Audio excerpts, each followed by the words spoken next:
Hey, welcome back, everybody. It's time once again for Closing the Wealth Gap.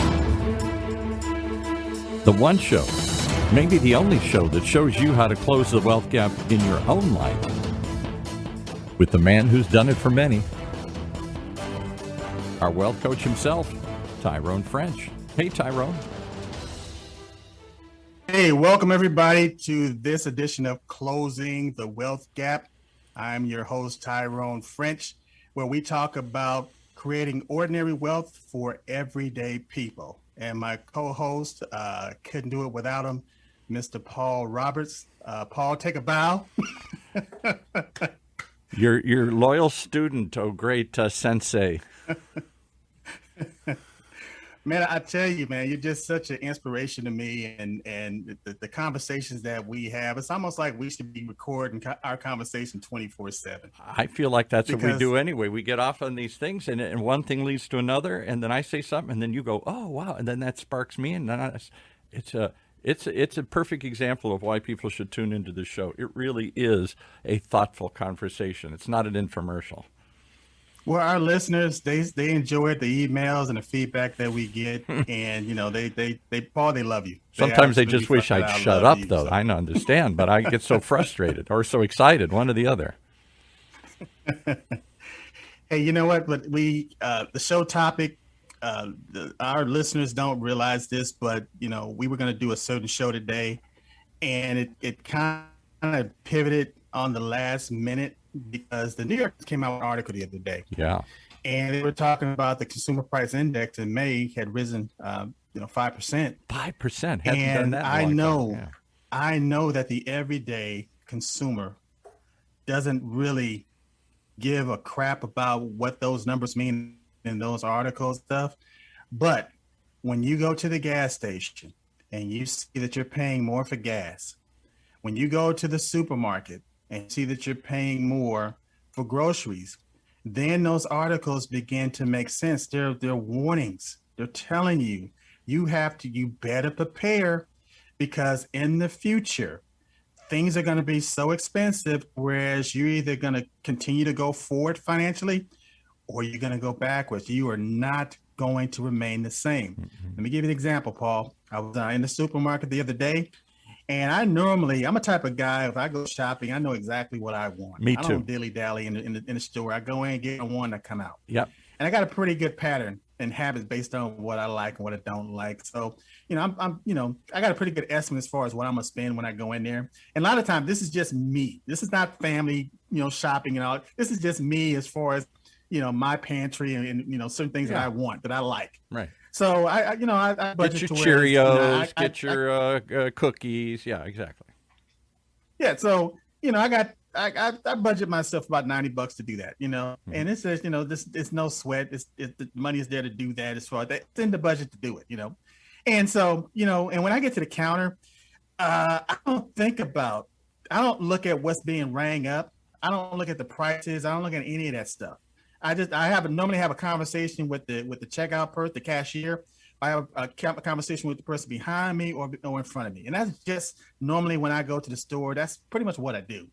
And I meet people and we're laughing and talking and everything. And I get my receipt, I throw in the bag, and I go home. I, put the stuff up. Well, a couple of days ago, or about a week ago, I, putting the stuff up, I happened to just glance at the receipt, because I keep all of my receipts. And I glanced at the receipt and I saw it said $147. Mm-hmm. And I was like, oh, wow, she overcharged me. In our conversation, she overcharged me for something. So I went back, I looked at the items and everything. It's like, nope, she didn't overcharge me. The stuff is just more expensive now. I overpaid. Yeah, I thought I overpaid, but no, she charged me based on what those prices were that day. And I went from my budget as far as junk being $90 to $147. Now, for me, I can absorb that. No big deal. Doesn't even matter. But I was thinking how the average consumer now will just go to the gas station now to pump their gas, and they're asking for, some people, especially in my neighborhood, sometimes you're not going to fill up the tank. They may get $20 worth of gas. Wow. Or $30 worth of gas. Because that's all they got. That's all they have, and they're trying to get from point A to point B, or just got enough gas for a couple of days to do what you need to do. Well, for me, when I stop and get gas, I fill my tank up. That's just that's my ordinary routine. I just fill up the tank. But now you look at that tank, and you're spending more money per tank. And like I said, Paul, for the people that understand finance and understand generational wealth, or they understand cash flow, it's not a problem because our income is increasing to meet that demand. To keep pace with the rising inflation, right? Right. If things cost more, you make more.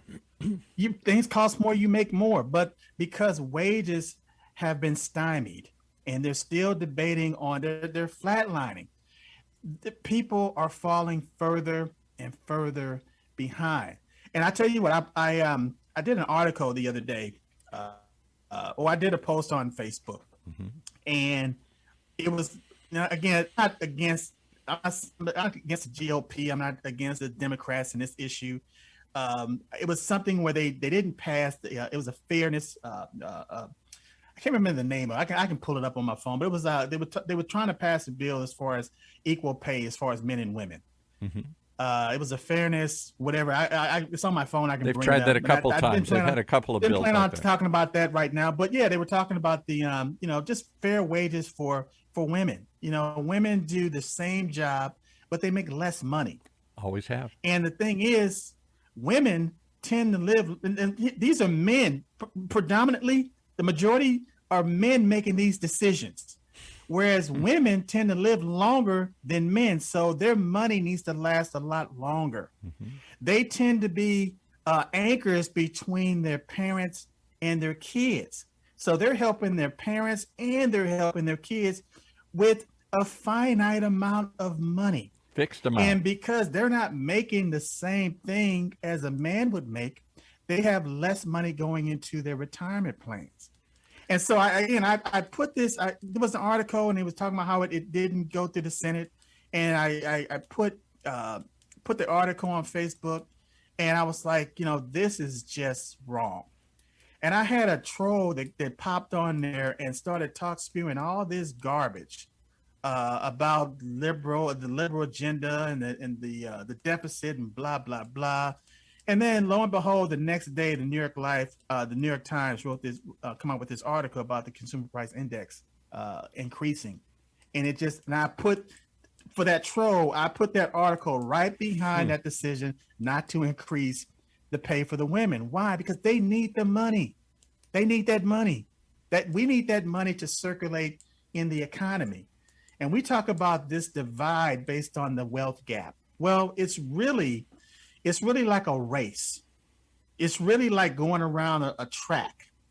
And so if you are in a position where you understand, you're accustomed to having wealth, and you understand a trust fund, you understand income producing assets, it's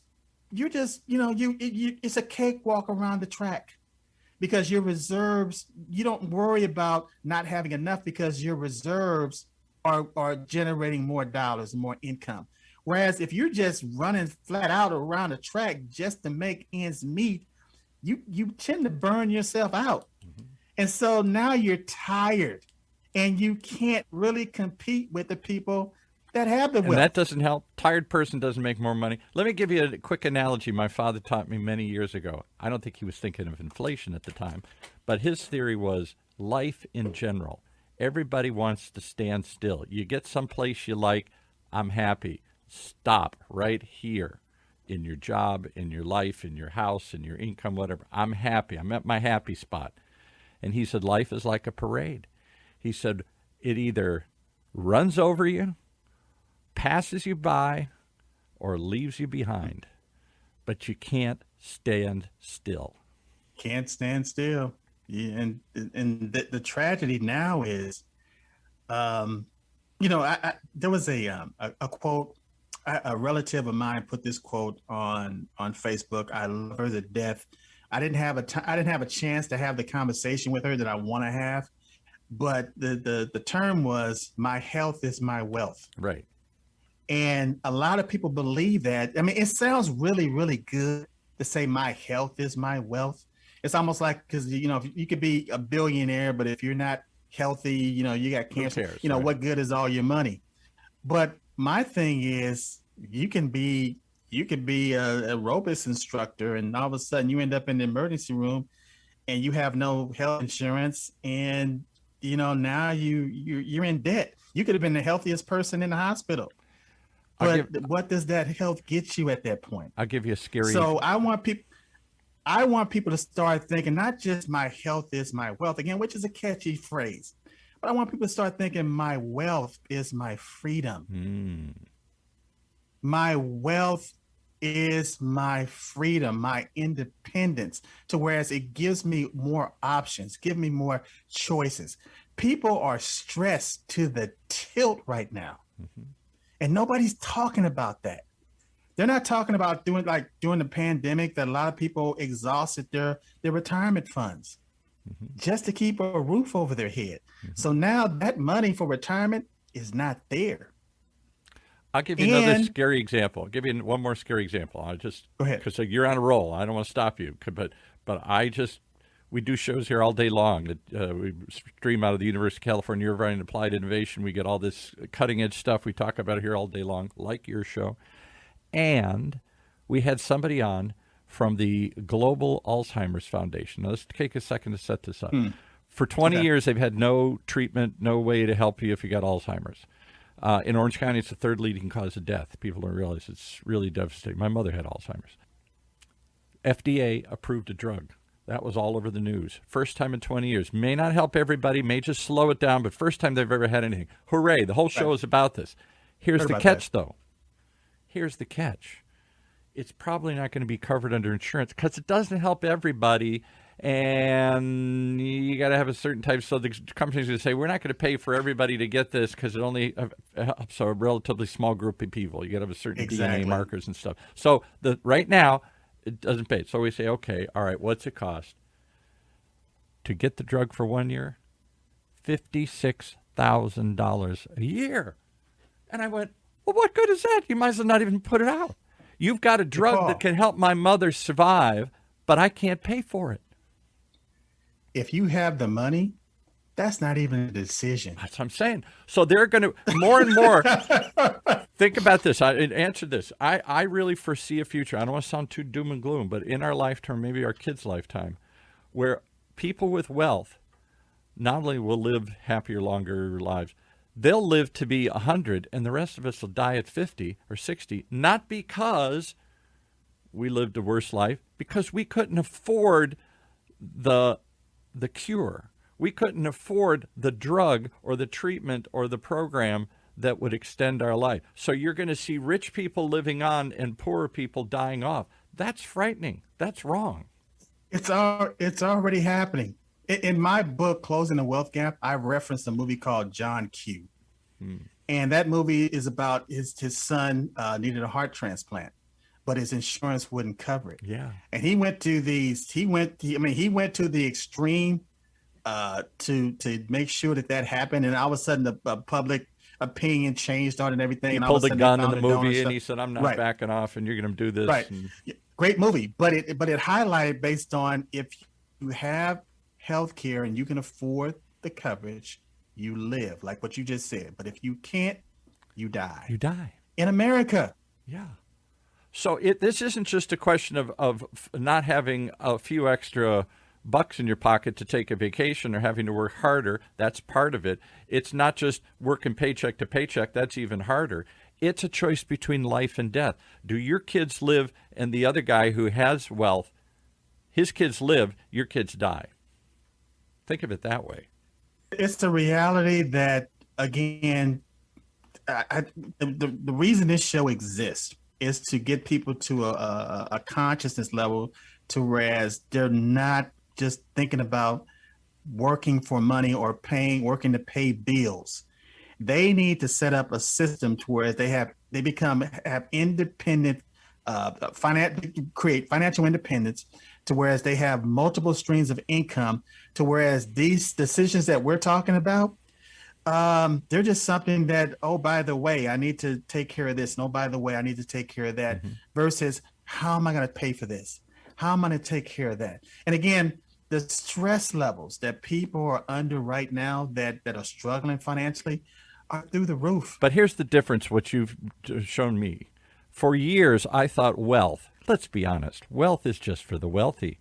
Wealth is an extraordinary thing, extraordinary effort, extraordinary luck, extraordinary smarts. There's some extraordinary effort, maybe, but whatever it is, it's not for ordinary people. Ordinary people, you and me, not you. You're not. You're in the extraordinary class. You've shown that. But the ordinary folks like me, it ain't for me. Well, Because and what you've shown is that's a lie that somebody's told you. Because real wealth starts with ordinary habits, everyday habits, an ordinary simple system that you set up that runs itself. That once you put it in place, produces income and grows your wealth for you. Not just good investments, but side businesses, other sorts of things, putting your money to work instead of you working for money. All the stuff you talk about, it really comes down to you. You're saying ordinary people can have everyday wealth. That's mind-boggling. By Job, I think he's got it. Yeah, took me a while. Because we say the same thing on this show pretty much every time we have an episode, as far as it's a process, it's a daily routine, but you have to have that consciousness. You have to be thinking about it. Let me give you an example. If you wanted to say, okay, I want to save $500. Well, let's say I want to at the end of the month. Again, you've been working payday to payday. You can't possibly see where you're going to save any extra money. So let's say, okay, I want to save $100 this month. Mm-hmm. And for me to save $100 this month, I need to save $25 a week. For me to save $25 a week, and let's say if I'm working 5 days a week, I need to save $5 a day. $5 a day. So all I have to do is look at my budget or look at my routines, meaning going to the cafeteria and ordering takeout. Let's say, I decide to make a sandwich, or whatever it is, whatever you decide to do to where you find that $5. And now you're doing that every single day. You found the $25 a week. All of a sudden, at the end of the month, you have that $100. But what you did was you cut back. You decided you wanted to cut back in order to save X amount of dollars. My point is, what you want to do is try to figure out how you can add more value and more service. I get it. The analogy to where you can make an extra $5. The perfect example was the example you came up with a few weeks ago. We came up with about the guy who bags your groceries, the lowest job at the supermarket, fixed minimum wage, minimum amount of money he makes, has no control over it. It's a robotic job. There's nothing I can do to make more out of that job to add value, except you said, how about if he walks out to the car with you and gets a tip? There's your $5. Right. And Paul, your audio just cut out a minute. Again, okay. What I'm looking at, and maybe it's not yours, maybe it's mine. Yeah, yours is cutting in and out on it here a little bit. Okay. But again, the point was, it was a true example because I used to work for Boys Market many moons ago. Remember Boys Market? Yeah, sure. Boys Market, yeah. And I was a bagger. And they were going to pay me so much money an hour. And, you got paid every 2 weeks. And I just realized, hey, look, I'm bagging a person's stuff. I'm just going to take it out to their car. And I got a tip, $1 or $2. And if I did that 4 times an hour, I got $8. And so I didn't have to wait for my paycheck. I walked home with money, So give you another example. Again, in my younger days, I would drive around sometime and I would see, people's driveways, and I would see the oil in the driveway. And so I decided, hey, look, I'm sure they'd want to have that oil cleaned up in their driveway. So I would knock on the door, give them a business card and say, hey, look, Tyrone French, driveway, etc. I see you got this oil in your driveway. I'd love to take it up for you. Get it out for you. With almost without fail, they would say, you know what? I was just thinking about that. And so what I would do is I would take the solution, put it down, take their water hose. I had a little hand edger, and I would edge the side of the driveway, and I would sweep up the grass, and I would do all this stuff while the solvent was doing his job. And I would take their water hose, put it on a nozzle, my own nozzle, a high velocity nozzle, spray it out, and they came outside. All the oil was gone in their driveway. The grass was manicured on the side. I made $15 for doing that. It took me all of maybe 15 minutes to do. Years and years ago, the silly example you remind me of. I live in a typical tract house here in South Orange County. Nice house, but small house. And Saturday afternoon, guy comes to the door, nice looking guy, and about my age, and he says, "Hey, sorry to interrupt you here. Lost my job recently, trying to find a way to make some extra money. Got an idea for you here. That people have old doorbells, little buttons you push to ring the doorbell. They're old. They're 20 years old in these houses. Yes. I got a little box of them here, some cool ones. One's a sun, one's a dolphin, one's a cat, one's a something here. I'm charging $25 and changing these out. It takes me 5 minutes, $25. You get the little thing. I'll put it in for you. I'm here. Boom. Yes. And I went, yes, yeah, let's do it. And I gave him $25 and he put it in. I've always loved it since. How many did he do in that neighborhood that day? Exactly. Even the address on the curb. Address on the curb. Another one that come by. Yeah, right. Yeah, you got to knock on the door. Hey, I see your address on the curb is fading. And I can go ahead and spray that for you. Oh yeah, please go ahead and do that. $5, $10. How many of those can you do in an hour, Paul? Yeah. So I'm just saying, but that's there's so many that's the everyday things. effort. But see, then I'm thinking, okay, that's you got to be extraordinarily, you got to be clever, you got to be extraordinarily hardworking. I'm lazy. You got to be extraordinarily smart to see those things. Not so. It's just a mind shift, and you're stuck. We're stuck in this shift that says can't. I'll give you another example, and then I'll shut up for a second. I got a 7-year-old grandson. I'm trying to teach him how to swim and ride a bike and all this stuff. And all I hear is when he starts is, "Grandpa, I can't. Grandpa, I can't." I said, take that word out of your vocabulary. Right. Every time you say you can't, you're right. You can't.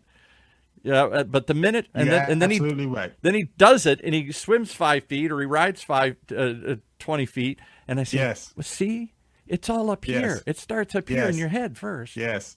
It was easier than he thought it was. And again, that's just human nature. Yeah. It's that fear. Once you develop the emotion that you drive past that fear and you realize that was your limitation that you placed on yourself, then a whole new world opens up. But, you got to get past that point. I'm gonna give you another example.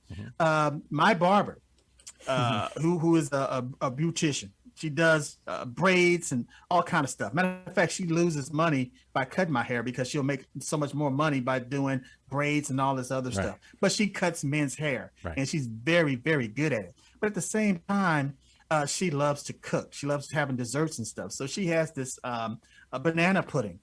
And man, this banana, it's some of the best. And Mom, I love you. If you hear this podcast, nothing against you. But she makes some of the best banana pudding in the world. And when I go in there, it's not just she takes have a plate and she takes a big old spoon and just dump it on your plate. No, it's packaged well. Mm-hmm. It has the labels on it, the sticker on it. It's very professional. And you can be sitting there waiting to get your hair done or whatever, get a haircut, and people are sitting in their shop because she has these cookies and cakes and banana puddings and stuff. And then people say, well, this is great. I want you to cater this. I want you. And so she's making money. Mm-hmm. She's increasing her bottom line just by doing what she loves. So what I would recommend to a lot of people, and again, this is something that Donald Trump said. A lot of things he said that I don't agree with, but there's a couple of things that he said that I absolutely agree with. And he tells people, do what you love. Do what you love, because if you do that, you will never work another day in your life. There you go. Well said. Well said. Well, the transformation, though, is to believe, to hear it first, and then believe it, that you Mr. and Mrs. Ordinary listener right now, you, ordinary folks out there like me, can do some ordinary things and produce some extraordinary results. It's not the other way around. It doesn't take extraordinary luck, brains, effort to make an ordinary income. It takes ordinary habits. It takes effort and imagination, but it's a habit. If you do it over and over again, it ain't hard. I'll give you another example. When I was... Well, Paul, tell you, it's a routine. And here's the thing. I want people to understand, it's like even with spending money. Spending money is, some people have the habit of spending money. That's their routine. Right. And it's hard for them to break that habit. Right. The issue is, I don't want them to stop spending money. What I want them to stop doing is spending things that don't add value. Right. There you go. That don't add value. Because once you get to the point where you understand creating wealth, ordinary wealth for everyday people, meaning that you get into that routine. Mm-hmm. And you have to know what you want as far as this is my goal. And so once you establish that goal and you begin, Napoleon Hill calls it auto-suggestion. First, you can receive suggestions from everywhere. But once you start making suggestions to yourself and you get to the point where that dialogue in your head is that you're going to create wealth, you're going to make sure that you have multiple streams of income. Now you have this conscience level to whereas you begin to see opportunities that were there all along that you just didn't take advantage of. Mm-hmm. And that's the point. You have to change the way we think. And you change the way you think, the faith will overcome that fear. You'll begin to believe it. And then once you believe it, you speak in it, you'll begin to act on it. And once you begin to act on it, you'll begin to see the manifestations in your life. And there's so many, I grew up around so many fundamentalist Christians. I'm a good church-going boy myself, but I always heard people talk about the Bible. I said, why do you believe that? He said it. I read it. That's it. If it was that simple in the rest of our life. It's just that simple. Tyrone just said it. I heard just it. That simple. Yeah, I don't get it. Hey, how do we simply get your book? Because we got to get this book in more people's hands. People are going to sit bitch and moan. They can't pay the $10, $20, whatever it costs here. Is there any other way you can get the book? You can literally get my book for free. What? I'm going to give my book away for free.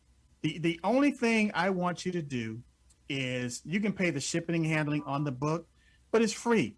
But also, I'll give you my book for free if you download my app. And how much is the app? How much is the app? The app is free. The app is free. So if I do one free thing, free, I get an extra free bonus? Free. I take one free step, download the app, and I get a free bonus. I get a book on top of it. You get a free book. You get a free book. You know what else they get? And what's that? They get access. They get free access to you and all your information in this show and everywhere. We're on the same wavelength because it just came to mind. It's having the access to getting this information, to your consciousness to where now you're thinking about it. Yeah. And you're not worrying about the outcome because you understand that the activity is going to produce the result that you're looking for. Right. Somebody much smarter than me said, you are who you hang around with. You hang around the bad kids in school, bad things happen. You hang around the good kids in school, good things happen. Take that to heart. If you hang around long enough and listen to this stuff from Tyrone, from other shows, from this, you start to absorb it. You start to become it. So, Paul, what I want my listeners to do is just take out your phone and text Ordinary Wealth to 36260. One more. Ordinary Wealth to 36260.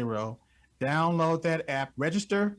Put your name on there, put your phone number on there. And again, request my free book, which is Closing the Wealth Gap. All I'm asking you to do is just pay the shipping and handling on the book, and we'll start a dialogue. And again, don't just look at this for yourself. Look at it for your kids. Look at it for your grandkids. Because the name of the game is generational wealth. Right. And it begins with us. I can't add anything to that. It's that simple, isn't it? It's just that simple. A free step, a 30-second step to get a free app gives you a world, entry into a new world, a new way of thinking. And as a bonus, you're even going to give them a free book that they can read to get started and a free show they can tune into each and every week. What holds us back? We don't believe it. Ourselves. Yeah. Yeah. I believe what you're saying is true, but I don't believe I can do it. Let's make it happen. All right. I love it. Take us out. Anything else we got to add this week here? Anything Paul, else? again, we just, we find ourselves in the same position, year in and year out, but it happens one day at a time, one step at a time. And there's no reason to waste those days anymore. Yeah. And we've all had the experience in life. I certainly have. I would bet everybody has, where you kept saying, I know, I got to do this, I got to do that, I should do this, I'm going to do this. And then something happens, and you wake up and you go, oh, I guess I really should pay attention to my wife before she divorces me. Oh, I guess I should have some money in the bank to pay for these emergencies. Oh, I guess I really should, brush my teeth before my teeth fall out. Something happens and you wake up and you say, man, what was I thinking? That reminds me of out of the great Jim Rohn. He said that he was talking about, he had heard a story about this guy, he didn't like flossing his teeth. He said, the dentist just got tired of telling him, he said, don't worry about flossing your teeth. Just floss the ones that you want to keep. Don't worry about the rest of them. Just floss the ones that you want to keep. That's perfect. All right. Well, I want to keep coming back. I want people to keep coming back. So give us the thought for today. What's the step for the day? All that stuff here. I want people to think about, what wealth really is. Ordinary wealth, ordinary steps that you take for everyday people. It's not extraordinary people. It's not extraordinary steps or extraordinary steps. It's just common sense, mundane things that people do on a daily basis begin to manifest and begin to multiply. And just focus on, you got to get to the point where you just cannot, and this is just my belief, I can't see myself. I couldn't see myself working for money, getting time for money for the rest of my life until I'm 60, 70, 80 years old, because eventually that formula is going to fail. Mm-hmm. And you might find yourself in a position or having a lifestyle that you just didn't want. And so you can choose your lifestyle. You can choose, how you want to live and the quality of life, but it takes action. It takes an action step to make that happen. And as your coach, I am willing to give you the information to help you do that, along with your support and cash, your team that you're putting in place. But I'm here to coach you and help you to get from point A to point B. So how do they reach you? Again, I want you to download my app. Just text. You can text Ordinary Wealth to 36260. Ordinary Wealth. Text Ordinary Wealth to 36260. All right, that's going to finish us up for today here. Thank you so much. The journey of 1,000 miles starts with a single step. Single step? Yes, sir. That's our show for this week. Closing the Wealth Gap. The one show, the only show that shows you how to take control of your financial future. Right here in Orange County's only community radio station, OCTalkRadio.net.